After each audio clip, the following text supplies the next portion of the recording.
Hey guys, what up? Total Control 871, catching the very last of this sunlight, very last of it, to block out some time finally to give the Blackrider a general cleaning. I laugh to myself because when you take your bike in to the bike shop, okay, I call Marko Dr. Marko because it literally is just like that.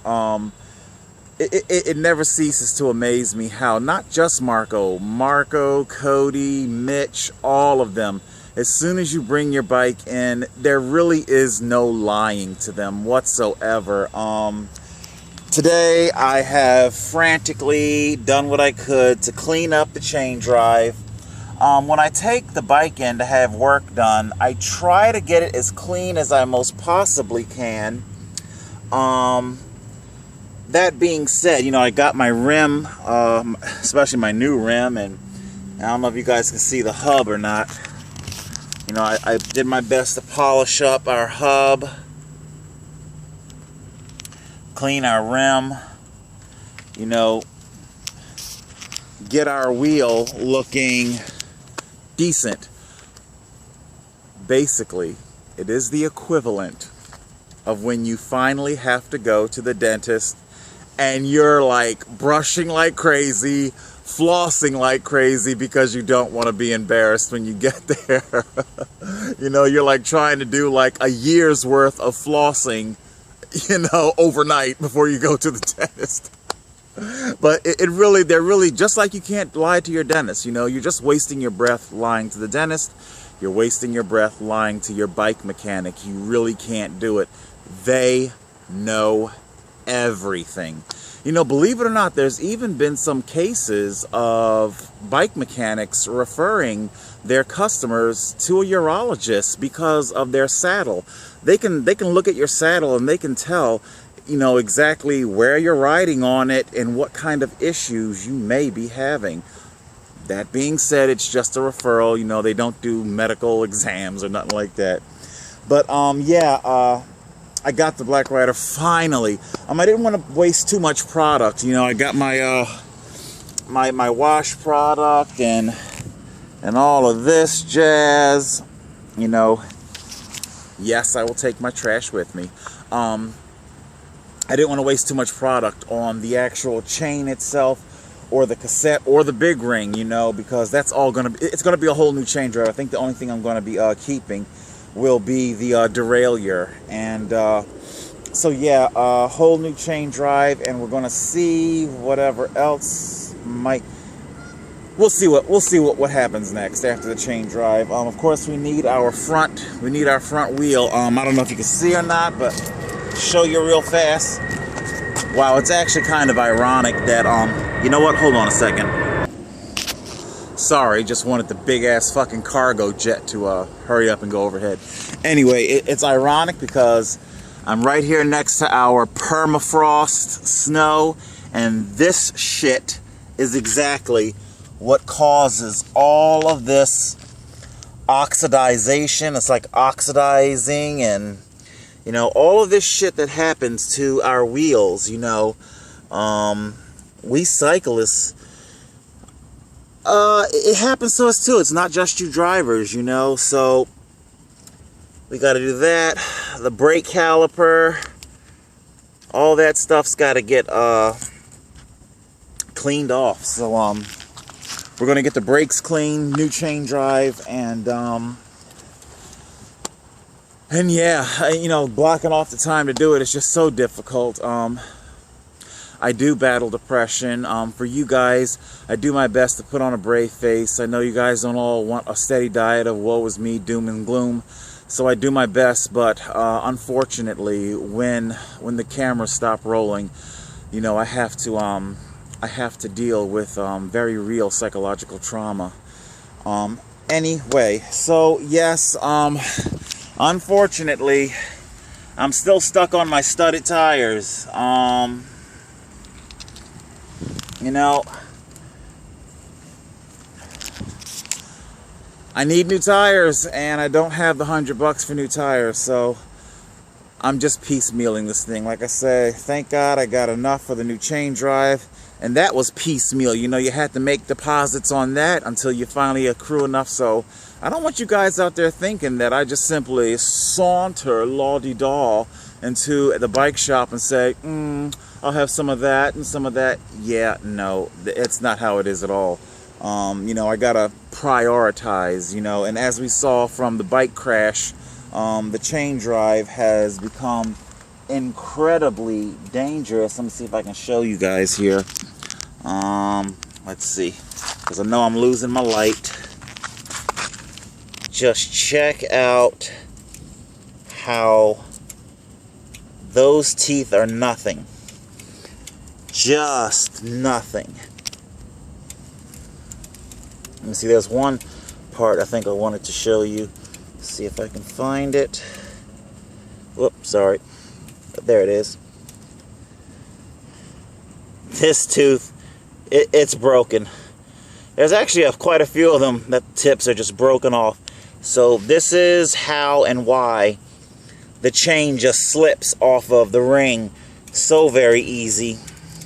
There is just absolutely nothing really left on this ring, you know.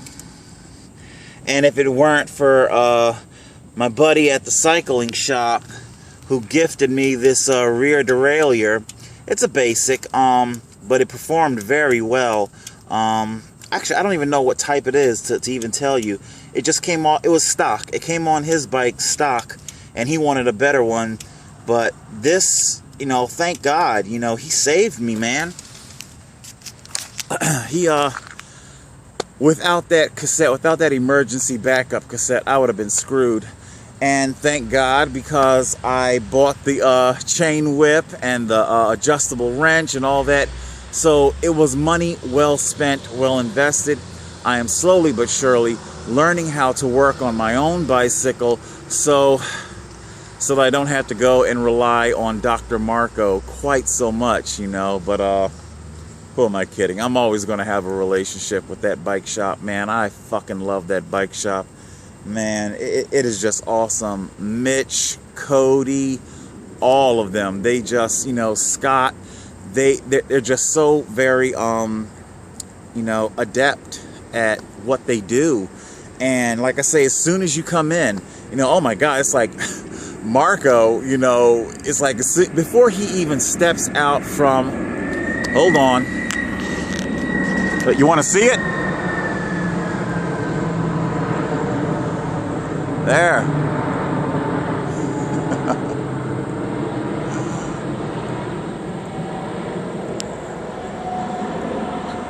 Fly, fly, fly away. All right, so like I was saying, even before Marko even steps out from behind the counter, it's like you can tell. It's like Terminator, you know, you remember the very first Terminator, the Arnold Schwarzenegger Terminator, you know, he sees like the red text in his vision. He's like analyzing the shit out of the bike, you know, before he even comes out from behind the counter. He's already saying, you need this, you need that, this is it all. And it's like, it'll sit there and he'll be like, man, this bike needs work, man. I'm like, I know, Marko, I know it needs work. But yeah, he's patient with me. He works with me. You know, the guys there, they're just awesome. You know, and it's not just, you know, I obviously you guys know I'm a huge fan of Beacon Cycling and Fitness. But believe it or not, it's not just simply those mechanics. I remember many years ago when I first got my first really good bike. It was a GT, steel frame, a yellow GT. I bought it at Bike World. For any of you South Jersey, Atlantic City people, Bike World on Atlantic Avenue in Atlantic City, man, good times there with Dave and Jay and whatnot. And I buy my bike, and of course, even then, you know, like I said, I was a larger person, although I did end up losing 100 pounds. But anyway, that's a whole different story. So I go to, because, you know, they sell a lot of bikes and a lot of epiphany riders, people who oh, this is going to be the year, because right now is Epiphany season, Epiphany rider season.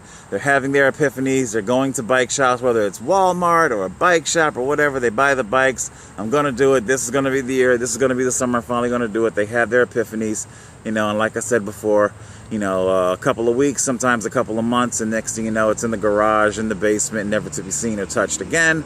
But anyway, so they understand they have a lot of those type of customers, and they're more than happy to service them, to sell to them, to attend to all their needs and whatnot.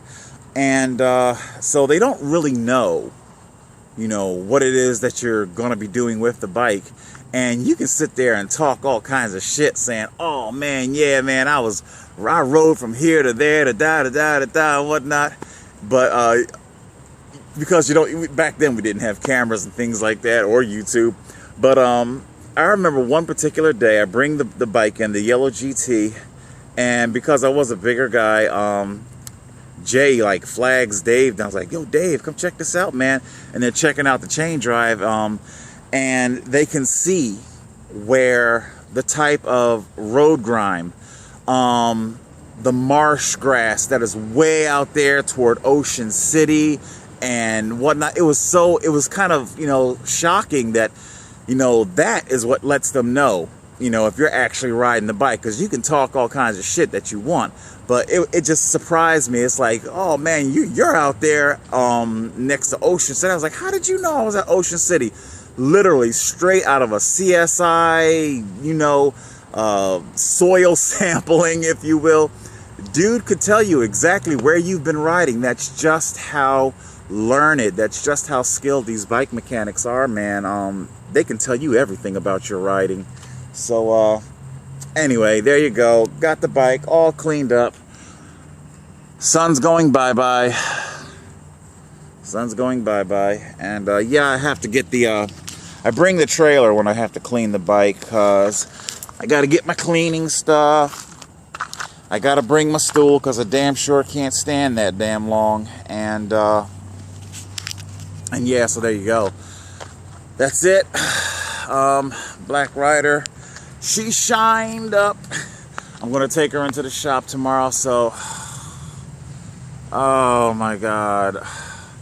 And I've been putting it off because I really, really hate not having my bicycle next to me. I really can't even begin to explain it. I don't know, maybe I need to, maybe it's a lesson in not being quite so critical of people with special need animals, you know, comfort animals. This bicycle means everything to me. It comforts me. It, you know, if it's not, you know, right next to me, or at the very least within line of sight, I do feel a lot of anxiety, you know, it's a lot of anxiety. So the bike, you know, although it's definitely a comfort to know that the bike is at the bike shop, you know, people that cares as much about the Blackrider as I care about it. And oh boy, it's another one.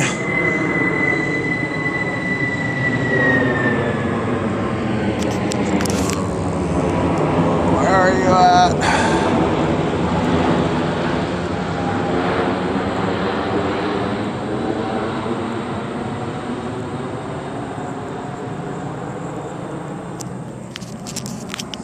So anyway, Blackrider, going into the shop, gotta tough it out and be without it for a day or so, and then, you know, definitely gotta go and get her picked up, man. I'm gonna be so in love with it. I can't wait to show it to you guys. I can't wait to show you the new chain drive and everything. So, all right, that's it. I've talked long enough. Blackrider, my love. My mistress. I swear I love this bike so much. But it's not just simply some crazy shit. This is transportation, man. This is freedom. This is your liberation, you know. Without this bicycle, you know, I'd just be dead in the water. I wouldn't be able to live life. You would just end up locked in a box. You know, there are animal rights activist groups that have more concern for the life of a chicken, you know, free-range chicken, but they don't give a shit about the homeless. you know, just lock them in a box somewhere. If we do give them housing, look at me, I know I'm still talking and I'm supposed to be ending this. You know, if we do give them, you know, of the rare handful that will get housing, they annihilate your income. There's nothing left. Absolutely nothing. You've got just enough to get a little bit of supermarket food, and whatever that doesn't cover, then just go to the food bank. And how do you even get to the food bank if you don't have a bicycle? You know, you're just locked in a box. Who the hell wants to live that kind of a life where there is nothing, where you just simply sit in a window watching life go by, you know? A real life version of the Matrix, you know, when they're locked in their pod, being the energy from their body being utilized. That's all it is. But this is the pill to freedom, baby. Total Control 871.